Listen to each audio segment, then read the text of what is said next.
Hello, this Hangout on Air is live. Welcome to this Dawn Busters Taste Challenge, March 17th, 2019, St. Patrick's Day. In honor of St. Patrick, who brought the Catholic faith, the true church, to Ireland. Now, there'll be parades, there'll be cookouts, there'll be backgammon games, there'll be children jumping hopscotch, and right now there's going to be a taste challenge between Dawn, huh? Yeah, sure. Looks dark to me. Old Crow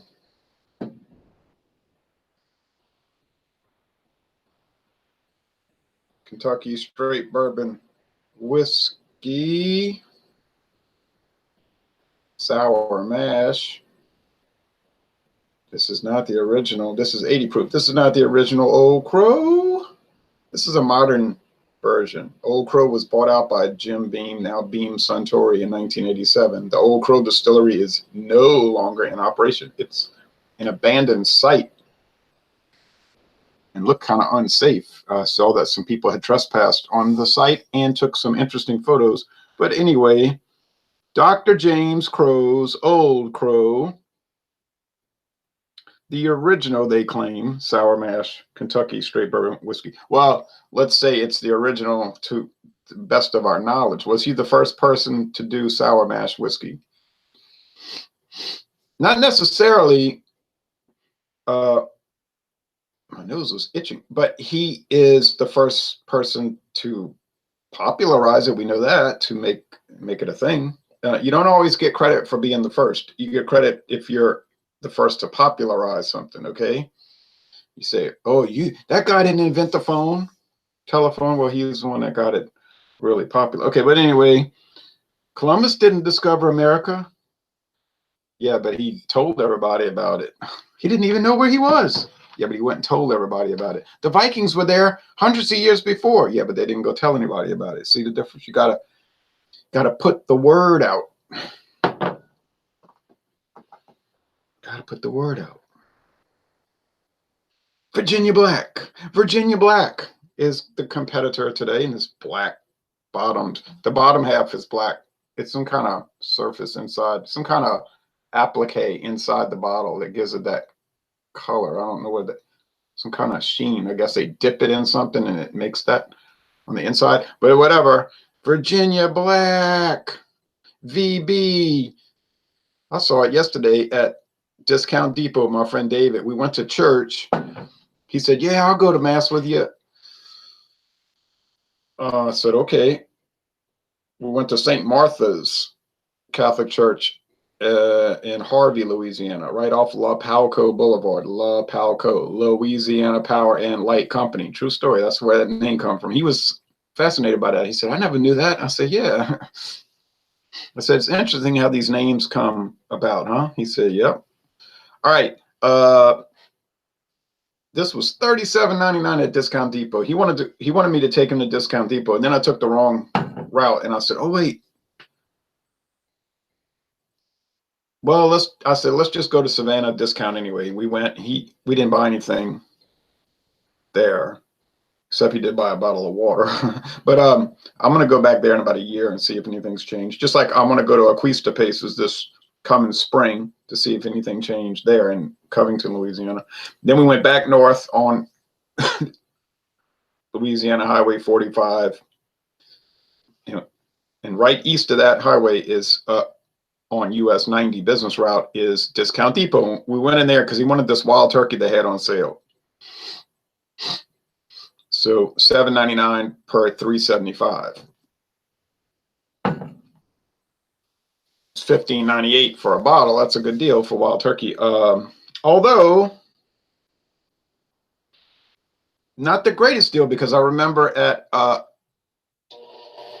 the salvage store about 2 years ago, they had wild turkey in that camouflage bottle. It's kind of an unusual, look like the Navy camouflage that they used to have. And it was $12.99. Yeah, but I didn't buy any because I had a 1983 bottle of Wild Turkey 101 that and we're not talking about the 81, we're talking about 101. He bought. And I was looking around Discount Depot, all the Dicko was gone as you would expect. For that crazy price, $8.99 for a liter. They still had some Castillo Gold and Castillo Silver, but of course I have 2-liter bottles.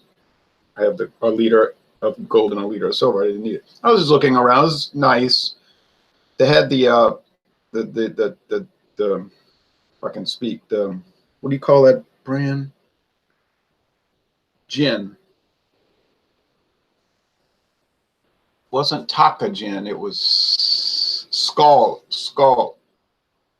But they wanted $3.79 for the 375 milliliter. And I said, no, I don't want it. Because it was in, they didn't have a tag, and one was $1.79. For a real low price, I'd have bought it and done a review. But oh well, I can get Skull gin, I think at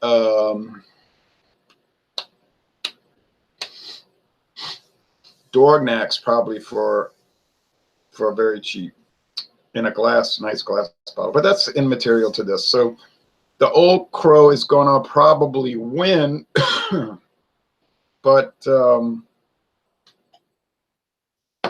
I don't know if it's going to be any kind of great victory, to tell you the truth. Let's see.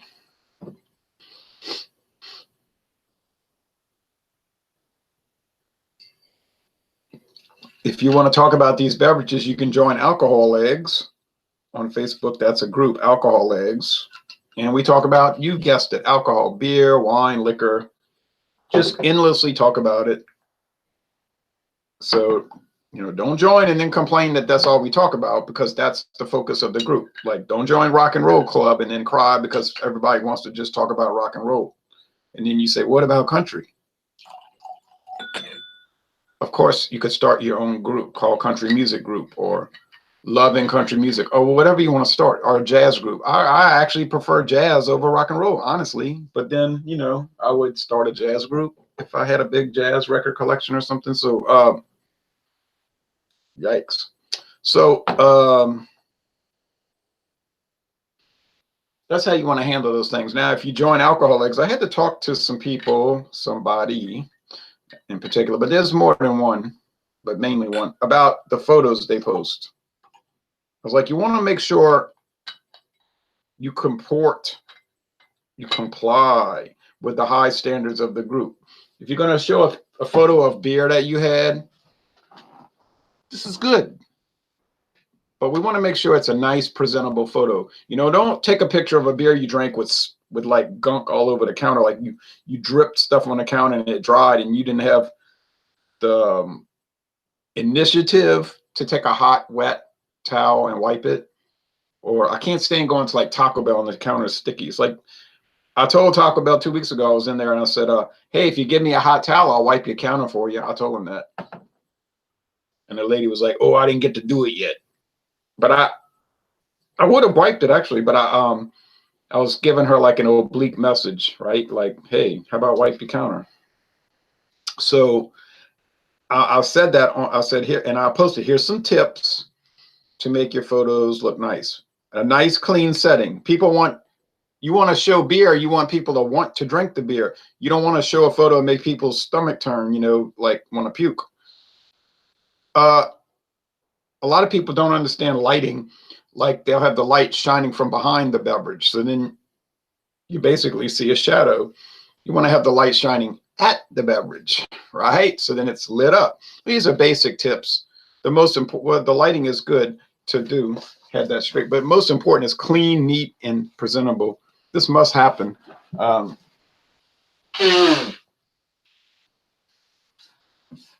I want to say that at exactly 10 a.m. Eastern time this morning, daylight time, any non-presentable photos will not be posted.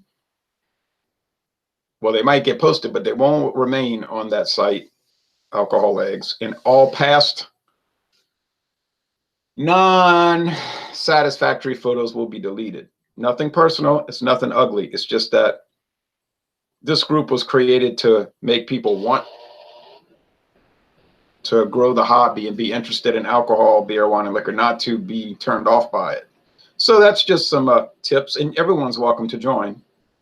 It's like these hangouts. You can do hangouts with us. If you behave, for instance, let other people talk. We had someone years ago, he said, y'all kicked me out. I said, no, you're twisting the story around. We didn't mind the antics and being silly and all that. We're not that serious. The problem was you weren't letting other people talk. You really wanted to do a monologue show, like your own show. Well, you could have done your own channel. So, there's some intelligence that plays a part in these things. Alcohol eggs, make your photos presentable, make them nice. Watch your language. It's an open group. Be respectful to other people. If you don't like a beer, you don't have to start putting it down and saying ugly things. You can go ahead and post your stuff. On the beer hangouts, wine hangouts, liquor hangouts, you want to be respectful and watch your language and let other people talk. And so these are common concepts that people should be aware of. Like if we're talking about beer, wine, and liquor, let's say we're doing a wine. You can describe the wine and give us your impressions of it. You don't have to go on for 25 minutes talking about it. Blah, blah, blah, blah, blah. No one wants to hear that. They might want to hear it, but they probably don't really want to hear it. Okay. So I poured too much, unfortunately. So it's going to take a long time this morning to sip those down. That's no problem. I never drank but one serving of liquor each day, if every day, and not more than that. So you say, well, what if you double up today and drink a serving later? Well, then I won't drink any tomorrow. It's all quoted. It's a quota. Okay. It's a quota. Beer. People think I'm making that up about beer. Oh, you don't drink 22 beers a week. You probably drink way more. And you're just saying that. No, actually, I do only drink 22.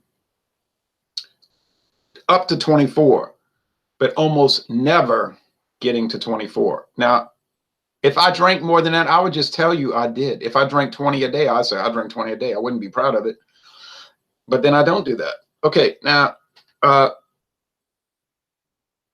with the light shining that way, I can see what you're looking at, and you can't really tell the difference, but I have the light shining through the glasses at me, and this one here in my right hand is much darker than the gold. You see, so the Old Crow is golden classic a whiskey appearance. Gold, just gold. Now, and it's clear. Now, some of these Sazerac, this is Jim Beam, Beam-Suntory, but some of the Sazerac whiskeys you'll notice are cloudy. It's like they're not that well filtered. I don't know if that could be their company, just the way they do things. They don't like to filter stuff too much. Or maybe their filtering process is deficient in some way. I don't know. I mean, their barrel houses, one fell over. Then they had an accident 2 weeks ago with a big, whatever that machine, that kettle, whatever they call it, fell over and hurt people, and all the whiskey dumped out, thousands of gallons of it. I don't know what's going on over there, but now the Virginia Black is well filtered. It's coming from Indiana. And my friend David was complaining about Indiana last night when we were leaving Savannah Discount, getting back on Louisiana Highway 44. He was saying, yeah, I said, well, Neo Sylvanus says, ska. Oh, yeah, that means like cheers. And Ronnie S says, morning, Ron. Morning to you, Ronnie S. I want to say that I appreciate everyone watching.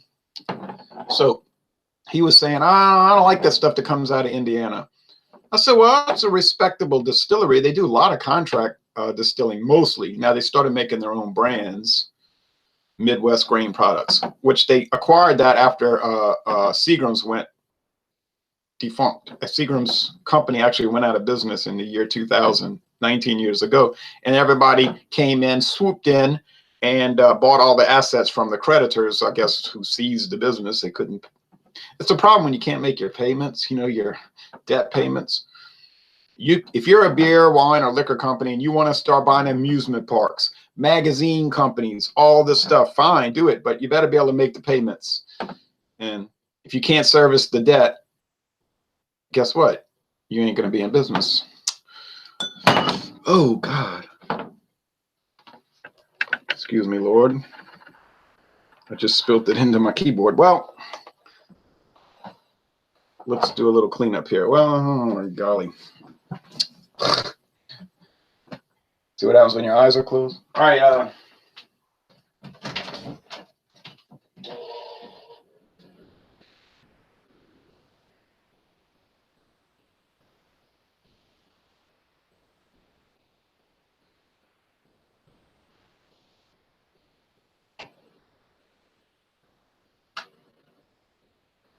Gotta say, this old keyboard's been through a lot.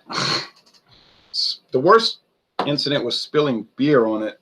Some old tankard ale. And you know how sticky ales can be? Let me tell you, if you don't know, they can be really sticky. And it hit the A key, and I couldn't, for a while, when I pressed A, it kept sticking. Finally, it kind of came unstuck. People are going to say, what are you doing, spilling whiskey into your keyboard? And my answer was going to be yes, but not intentionally. I guess it'll be okay if it breaks. I guess you can buy a new one. Made in China, so yeah, it should be really resilient. Get those high quality Chinese products. All right, I'll be right back. I'm gonna rinse this. That's a good way to, I guess that's a bad way to cut down on the amount. All right. Gee, if you sip enough products next to your computer, you're gonna have mishaps.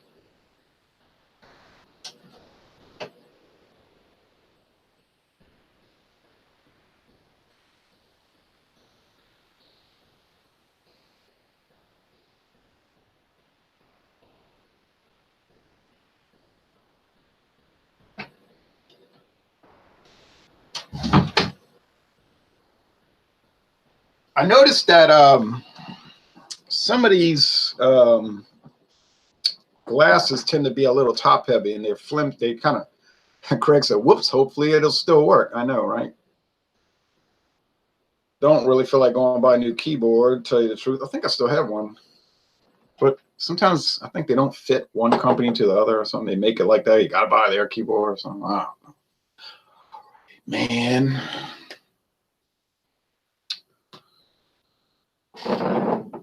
But some of these glasses that tip over, they're like real liable to tip. Like the Anheuser-Busch tasting glasses, I'm always really scared to use those because they just tend to flip over. It's the way they're designed. Now, some glasses, you just can't tip them. Got a good bottom, wide base. They don't flip. But these Glencairn glasses, you could just see that thing would flip. Just tapping, it's coming over. And not to mention, they're very flimsy. Like they'll break so easily. Even when I wash them, I'm scared it's going to crack. I cracked one with the bottleneck hitting it. Sharp glancing blow. Boom. That was it. The other one, I had it washed in the sink, and I had it in the drain, and then another item in the sink. Not even it just kind of moved over and tapped it, and it was cracked. I said, golly, not even a year. And I told John Anile, I said, I don't know if these Glencairn glasses are going to last too long. They're getting used every day, and it's just something bound to happen. Now here I am mixing them up with my eyes closed, where you go to grab it and you hit it and you knock it over. It's just bound to happen. At least daylight's coming. Okay, I don't think it's going to be much of a contest, but I'm going to go ahead and try it. I was able to tell the beers apart yesterday. You saw I did Miller Genuine Draft and Coors Banquet. They were close. Now that was tough. That was a little tough because they're kind of close. But the Coors Banquet had that banana. Somebody was talking about vanilla, and then he retracted it and said, no, I mean banana. I think I meant banana. I said, yeah, I think that's what you're talking about, that yeast strain. So there was a little bit of that shining through in it. I could tell them apart. But as far as flavor and quality, it was a tie, which meant Coors wins, because around here, talking about this town, I don't know about your area of the country, talking about St. John the Baptist Parish in Louisiana, Coors is a good deal cheaper in certain formats over Miller Genuine Draft, and a fairly bit more available. And I was talking about that, and I forgot to bring that up after I shut off the video. I said Coors Banquet is made in only one place, Golden, Colorado, which they tout that on the commercials.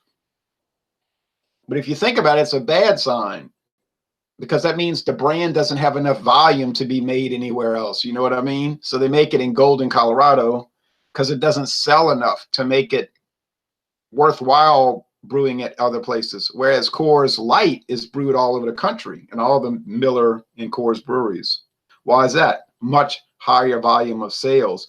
Coors Banquet is not a top selling, I don't know what number it is. It might be in the top 20, but it isn't really popular. Coors Light pushed it off the shelf back in the 80s, if you remember that. Around 1985, it kind of started taking over, and Coors Banquet got relegated to the back to the back. And it just died out. I mean, relative to what it used to be. This has got to be Old Crow, because it's got that sour mash, which is the corn, the sourdough bagel, just the traditional bourbon whiskey aroma. Charred wood, very light in Old Crow. Charred wood, the corn grain, maybe a little rye. I think Old Crow is a very low rye mash bill. If you're into the rye thing, it's I'm gonna go walking in a few minutes, even though it's kind of chilly. It's not gonna really work for you. Now, I was gonna look. I wasn't tipping this over again. Yeah, this is Virginia Black. It's just too strong of that rock candy. There's too strong of a rock candy aroma. Yeah, it can be nothing else but Virginia Black. There's no way it's anything else. It can't be. It's got to be Virginia Black, and it is. I can tell you by the color. I don't even know why I put tags on the glasses. Why did I put tags? I would never mix them up on color, but there we go, VB, for what that's worth. So which one tastes better? Okay. Hey, is the keyboard drained? It's pretty bad when you got to drain the keyboard. Well, looks like not too much liquid got in there. I mean, yeah, some did. I'm going to wipe it again.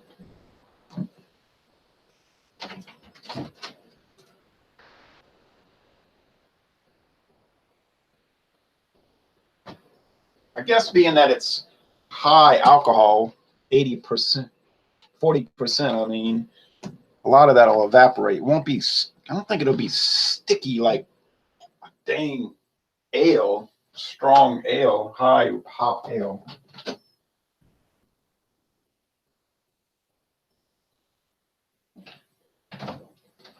I guess it'll be all right. We'll find out. Not right now, though. All right, enough of that. Enough of that. So, which beverage tastes better? Yeah, I washed my hair and it's wild, baby. Well,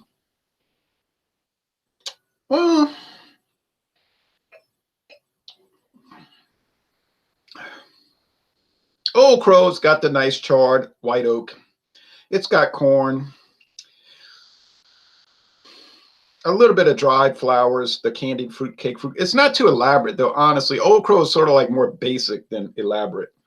And I know some people will say, Jeremy Vincent says, good morning. Oh, good morning to you, Jeremy. Sorry about my little spill here. But you hear some people talking about Old Crow. That stuff's horrible. It's terrible.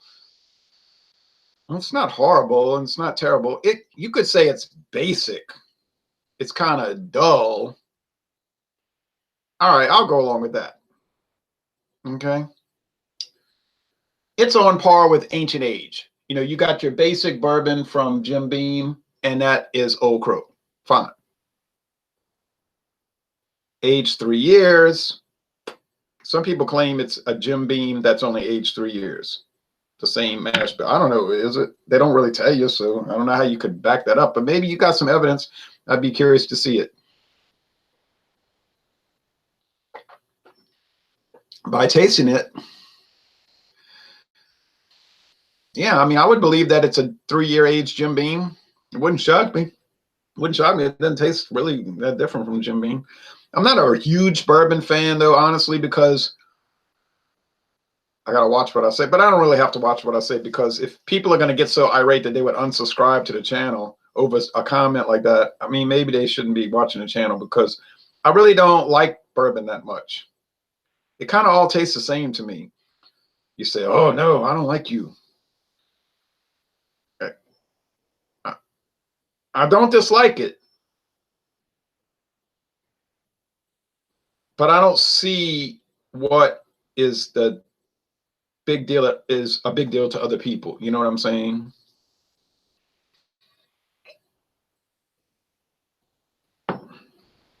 But things that fascinate other people just don't fascinate me. And then maybe things that fascinate me don't fascinate other people. I can understand that.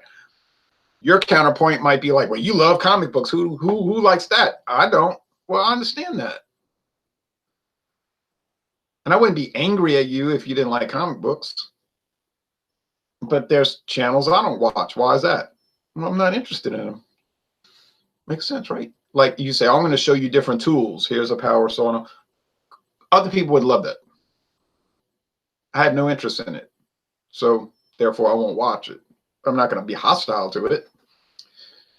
So we got Jeremy, Craig, Ronnie, maybe some more people. Now, the Virginia Black is an unusual product, but I don't think it's bad. My friend David said, that's bad. I don't think it's very good. I said, well, to me, it's good. Me, it's good. It's got this, yeah, you see, I'm starting to understand what he means about Virginia Black. He said, Ronnie said, comic books and beer, yeah. David said that it's got like a pancake syrup thing going. It does sort of have, I think it's called Country Cabin, which is made by Aunt Jemima, which is made by who else? Somebody else. Aunt Jemima is not a company. I think it's made by Quaker. But it's got that, but to me, it's more like Country Kitchen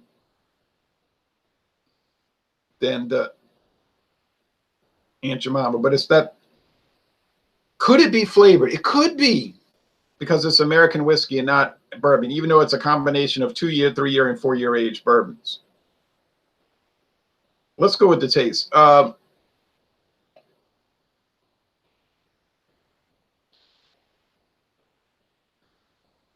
Now here is one thing you get with the Virginia Black. Strong charred wood. Char, which is the reason some people hate bourbon. That's not my issue with bourbon. The char doesn't bother me. The higher the char, the heavier the char, the smokier it is. I like that. That doesn't bother. I eat smoked meat, you know, and smoked sausage, smoked chicken, and smoked turkey. So that doesn't bother me. My issue with the bourbon is that corn taste, that corn grits taste. And I don't care. I've had the high end bourbons, high end.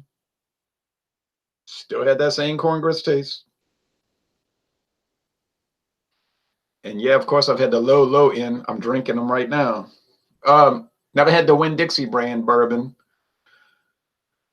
which is probably so similar to Ancient Age. It might be Ancient Age for all I know. It's coming from the same source, and it's aged 3 years, just like Ancient Age. Why wouldn't they just take the same bourbon and rebottle it, rebrand it? It'd be like a Ford Maverick and a Mercury Comet. Same vehicle, they just change a few things on it. All right. So that concept could carry over, rebranding, badge engineering. That could work.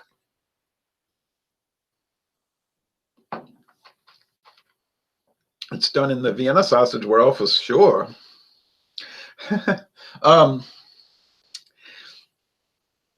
Here's the thing about the dang Virginia Black. It has more sugar sweetness than the corn grits. More of the breakfast pancake syrup sweetness than the corn grits. And that may not appeal to you in any way. I like to eat pancakes, but I just never do it. They're kind of heavy. I feel like you just like, I don't know, it's like you're going to get fat eating it, but I'm probably paranoid about it. I do like them. But This has that. So this is more of a liqueur type thing. Okay, this is starting to make sense. A little, nothing wrong with being a saucer, said Ronnie S. I ate some yesterday. Armor Original. I didn't put it on the video, but I did eat some. So if you're into a whiskey that has more of a liqueur flavor, sugar, sweetness, rock candy with a heavy char, this might work. I wouldn't pay $37.99 for it, obviously, but for $5, $10 for two of these, $10 total for two of these bottles. Yeah, sure. No way I wasn't going to jump on that. My friend David was looking at that Speckled Tail yesterday. Speckled Tail. He was like, "Oh, to buy this." I was like, "Well, I bought it. I thought it was a Walmart brand. Turns out it ain't. It's predominantly Walmart. How can it be a Walmart brand if it was at Discount Depot? Answer: it's not. How can it be a private label brand if it's sold at other online liquor stores? Answer: it isn't. Same thing with Caliber. I was under the impression for years, that Caliber was a Walmart only liquor line. Wrong, wrong, wrong. Is it predominantly Walmart? Oh, go to Walmart right here. There's shelves and shelves and shelves of Caliber gin, Caliber spice rum, Caliber Canadian whiskey, Caliber schnapps, Caliber this, that. So and most, but not all. Most, but not all. The bottles are plastic. They're not all plastic. You get the liqueurs and their glass. So I go to Discount Depot last night. Oh, I'm sorry, Savannah Discount. What do they have in the box? Caliber schnapps.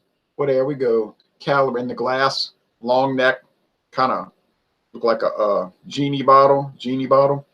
Remember Genie? Dream of Genie. So I said, well, there goes. That proves it. That proves it even more that it's not a Walmart brand. Discount Depot. Bottles of Speckled Tail. Bottles. Speckled Tail whiskey. American whiskey from Florida, Auburndale, Florida. Well, there you go. Just a Walmart brand. Now, you're not going to see Winn-Dixie. You're not going to see Winn-Dixie brand. Yeah, you're going to only see that Winn-Dixie. You're only going to see Albertsons. Guess where? At Albertsons. So, and then there's the D.W. Anders brandy. That's an Albertsons brand, okay? I think. You see what I mean? I think. The Piper Dean Scotch. That's an Albertsons brand, I think. You know what I mean? I'm starting to question some of that. Is it too sugary then? He says, no. It's not too sugary. But any more it would be. You see what I mean? If it went a little bit more, it would be, you'd say, no, I can't do that. So what's better? See, I can drink them all now since I spilled it. Well, guess it's a tie again. The price is the same in my case. In a practical sense, it's not the same price because almost assuredly you, the viewer, is not going to go. You is not, right? You is watching my channel, brother. You are not going to go to a liquor store and find Virginia Black for $10. You're going to go to a liquor store and find Virginia Black for $38 or $39. What you're going to do? So obviously, Old Crow would win because it's $20 cheaper. If by some bizarre chance you run across it for $10 like I did, yeah, it's a tie. But I get very unusual prices down here in Louisiana. Things that other people never see. Like the Gibson's Finest 12-year aged Canadian whiskey for $9.99 in the huge jug bottle, a half-gallon bottle. 1.75 liters. Isn't a gallon 3.25 liters? I don't know. Big little bottle. Glass too, $9.99. People in Canada were like appalled. They said that's a $65 bottle in Canada every day, $65 a bottle. I checked LCBO. Yep, $65 a bottle. See, you have to go by the common price when you're doing these. You don't go by the off the wall price that nobody else can see.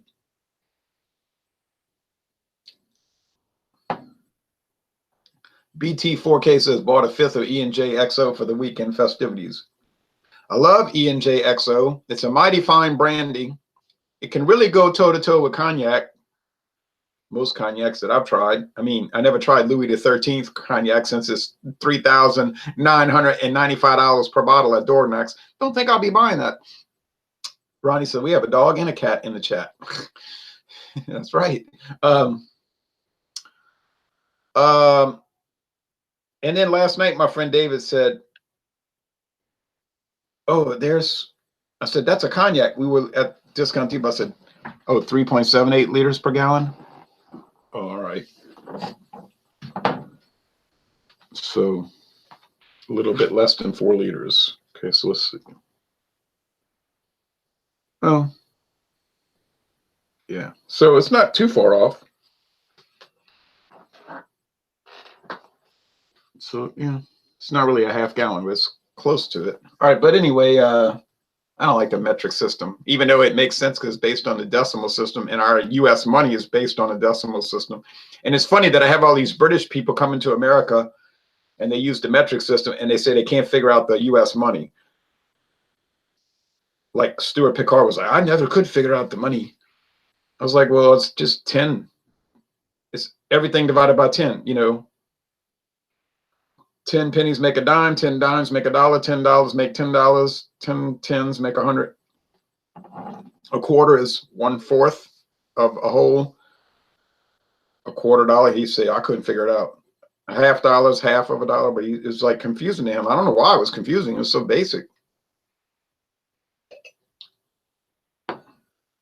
Just don't drink a whole gallon in one sitting. I might drink a whole gallon in 1 year. So I would say that Old Crow has many good qualities, and it's not horrible. I don't know why people are talking about how horrible it is. It is not horrible. If you want to say it's ho-hum and average and give it a C, I'll go right along with you, although I would go higher, but fine. But you get these video reviews, but even more so the written reviews, talking about how it tastes like glue in motor oil. I never tasted motor oil. I never tasted glue, I don't think. And all these terrible things. And they would rather drink water. And I'm like, come on, you're just stunting. Now, the Virginia Black, I haven't really read many written reviews because there really aren't that many. But they will talk about the oddity of it, kind of the oddity. And I'll go along with that. It is odd. But I told my friend David, I said, no. I told him last night when we were heading right, once we made the U-turn onto US 90 business route, I said, which is a huge highway, by the way, there's a lower and a higher deck, so to speak, a lower level and a high level. If you're on the low level, you got to go through a tunnel to get under this canal. And if you're on the high level, you go over the canal on this new bridge. But it's really fascinating engineering. But I said, no, I don't think it's bad. I don't think it's bad. But he said, I think they just blend the whiskey in Indiana. I said, what you mean blend the whiskey? Well, they just concoct it. In other words, he was saying it wasn't true whiskey. Like it was just like all grain alcohol, like grain neutral spirits, and they added coloring and flavoring to it. I said, no, I don't believe that.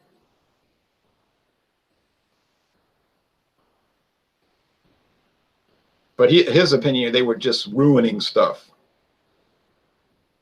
But he's drank a lot longer than I have. Like he always says, bullet, oh, because a lot of it comes from Indiana, not all of it, some of it. And you say, oh, and he goes on and on about it, you know.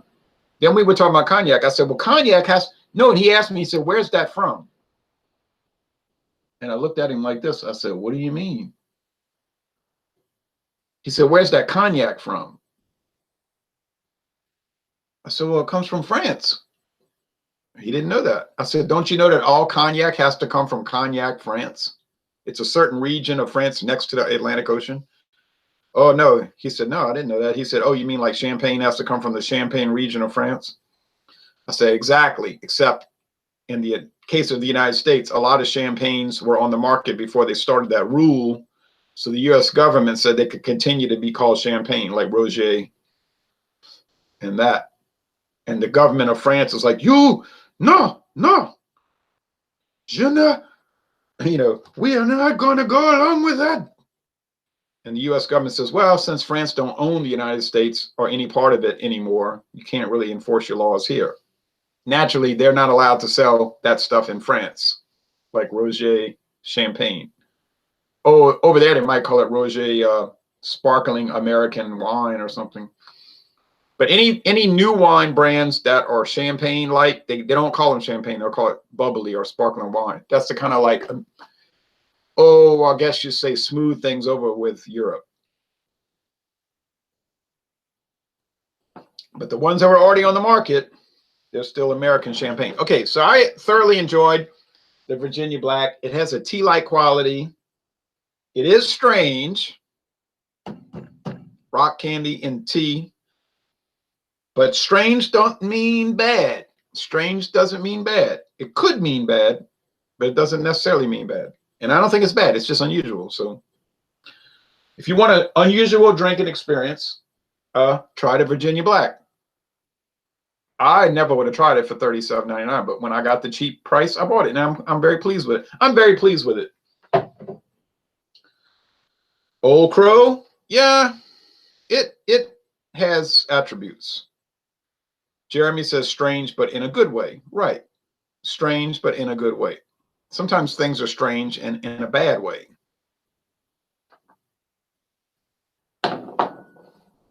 Like Eraserhead. You say, well, that's David Lynch's nightmare vision of the world. Yeah, but you say it's very strange. It's strange, but it's not strange in a good way. It's like there's no purpose to this movie, which is typical of Hollywood, You say it's just depraved for its own merit of depravity. Right. And that's, to me, bad in a bad way. There's no purpose to it. It's nihilistic. There's no reason behind it. But I don't want to get into that, because then you start getting into theoretical questions about the world and worldview and all that. And then people get very angry, you see. So, but anyway, but that's okay too, because people need to grow up. Now, the next challenge is going to be a beer challenge. And I do plan to do that today. Yeah. Miller Genuine Draft versus Budweiser. That won't be much of a challenge, obviously. What's the next liquor challenge? Well,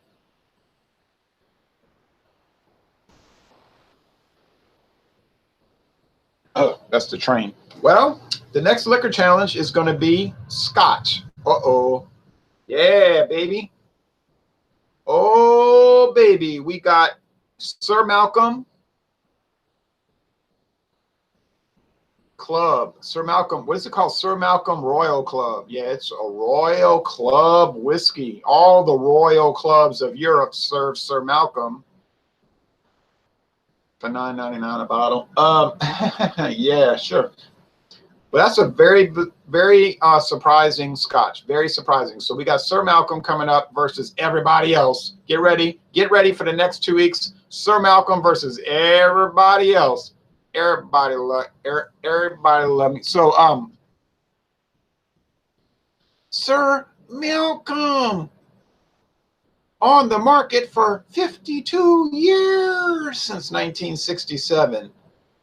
The summer of Scotch. Remember, 1967 was the summer of Scotch. If you're going to Glasgow, be sure to wear a chapeau on your head.